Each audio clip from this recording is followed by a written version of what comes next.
Hello students, कैसे आप सभी लोग। उम्मीद है आप सभी लोग बहुत अच्छे होंगे, क्योंकि कल का जो एग्ज़ाम था 28 जून का, जो सोशल साइंस का था, जो मैंने 2 वीडियो में बताया था क्वेश्चन, उसमें से कुछ क्वेश्चन आया था जो कि पास मार्क्स के लिए काफ़ी था। और आप ज़रूर पास हो जाएंगे, क्योंकि टेंशन नहीं लेना है सोशल साइंस का। और आप देखेंगे कि साइंस का आज मैं लेकर आया हूँ साइंस का 5 जुलाई जो एग्ज़ाम होने वाला है क्लास 9 के लिए, जो कि साइंस का मैंने क्वेश्चन लाया है। आप देखिए और समझिए और याद कीजिए, और आप धड़ाधड़ एग्जाम में लिखिए। तो चलिए आप देखते हैं क्वेश्चन नंबर 1 से। क्वेश्चन नंबर 1 कह रहा है कि शक्ति का एसआई मात्रक लिखिए तथा उसे परिभाषित करें। शक्ति का एसआई मात्रक लिखना है और उसे परिभाषित करना है। तो शक्ति का एसआई मात्रक वाट होता है, जो डब्लू से सूचित करते हैं, तथा कार्य करने की दर को शक्ति कहते हैं। यह हमारा क्वेश्चन नंबर 1 का राइट आंसर है। आप इसको नोट डाउन कर दीजिए और याद भी करते जाइए। चलिए अब क्वेश्चन नंबर 2 देखते हैं। क्वेश्चन नंबर 2 क्या कह रहा है। क्वेश्चन नंबर 2 कह रहा है कि आवृत्ति को परिभाषित करें तथा इसका एसआई मात्रक लिखिए।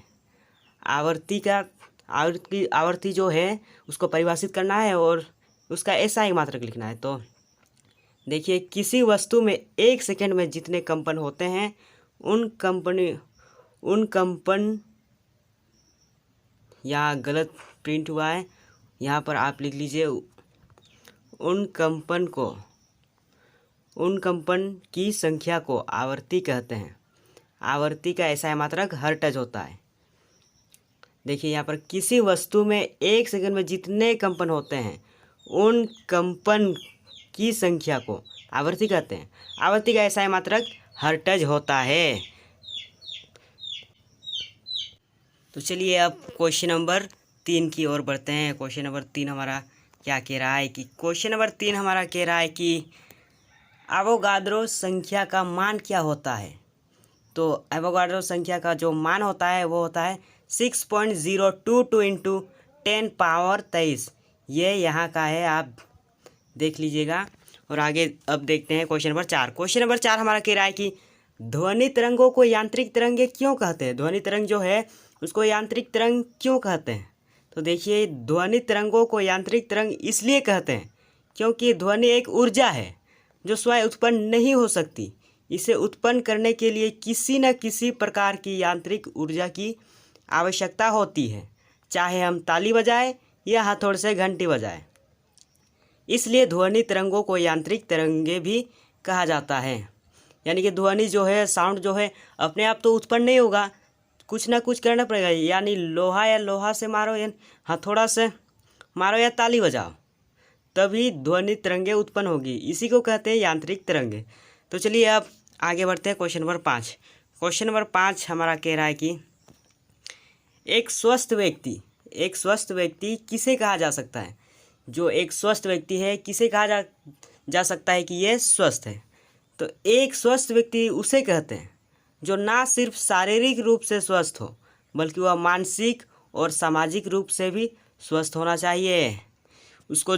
जो कि वो मानसिक और सामाजिक रूप से भी स्वस्थ हो और शारीरिक रूप से भी स्वस्थ हो, तब हम कहते हैं कि एक स्वस्थ व्यक्ति उसको ही कहते हैं। जो शारीरिक रूप से स्वस्थ हो, मानसिक रूप से स्वस्थ हो, सामाजिक रूप से स्वस्थ हो, उसे ही हम स्वस्थ व्यक्ति कहते हैं। तो आगे देखेंगे, आगे क्वेश्चन नंबर 6। क्वेश्चन नंबर 6 क्या कह रहा है कि क्वेश्चन नंबर 6 कह रहा है 2 संक्रामक रोगों का नाम लिखें। संक्रामक रोगों यानी कि वायु के संपर्क में आने से फैलता है। तो चेचक जो है वायु के संपर्क में आने से फैलता है, और हाल फिलहाल में आया था ये कोरोना, ये भी वायु के संपर्क में आने से फैलता है। तो आगे देखें क्वेश्चन नंबर 7। क्वेश्चन नंबर 7 कह रहा है केनाल किरणें क्या है। केनाल किरणें जो है वो क्या है। तो देखिए, एनोड से उत्पन्न होने वाली धन आवेशित किरणें जो केनाल किरणें कहलाती है। इन किरणों की खोज सन 1886 में गोल्डस्टीन ने की थी। चलिए आप नोट डाउन कर दीजिए और याद भी करते जाइए। आगे देखते हैं क्वेश्चन नंबर 8। क्वेश्चन नंबर 8 हमारा कह रहा है नाइट्रोजन स्थिरीकरण क्या है। वायुमंडल की मुक्त नाइट्रोजन को पादपों के अवशोषण योग्य नाइट्रोजन यौगिकों को नाइट्रेट में बदलने की क्रिया को नाइट्रोजन स्थिरीकरण कहते हैं। यह प्रक्रिया राइजोबियम जीवाणु के द्वारा होता है।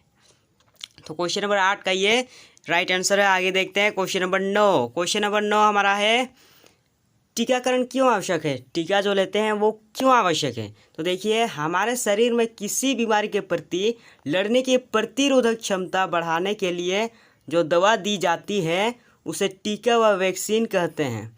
वैक्सीन को किसी भी रूप में हमारे शरीर में भेजा जाता है। हो सकता है कि वह दवा आपको खिलाई जाए। इस प्रकार हमारे शरीर की रोग प्रतिरोधक क्षमता बढ़ाने के लिए टीकाकरण आवश्यक है।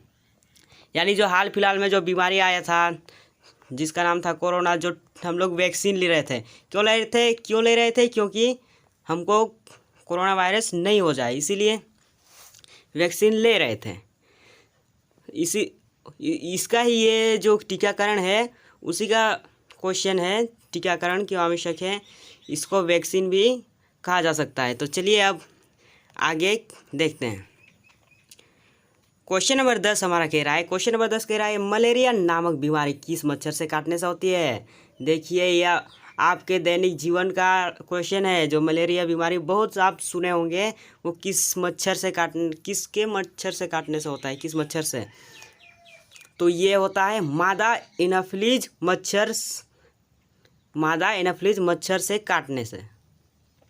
तो चलिए आप क्वेश्चन नंबर 11 देखते हैं। क्वेश्चन नंबर 11 कह रहा है हम कब कहते हैं कि कार्य किया गया है। हम कब कहते हैं कि कार्य किया गया है। तो जब किसी वस्तु पर बल लगाया जाता है और वस्तु विस्थापित हो जाती है तो कहा जाता है कि कार्य किया गया है। ये वस्तु जो है, ये वस्तु एक तरफ से बल लगाया जाए और विस्थापित होकर यहाँ आ जाए तो हम कह सकते हैं कि यह कार्य किया गया है।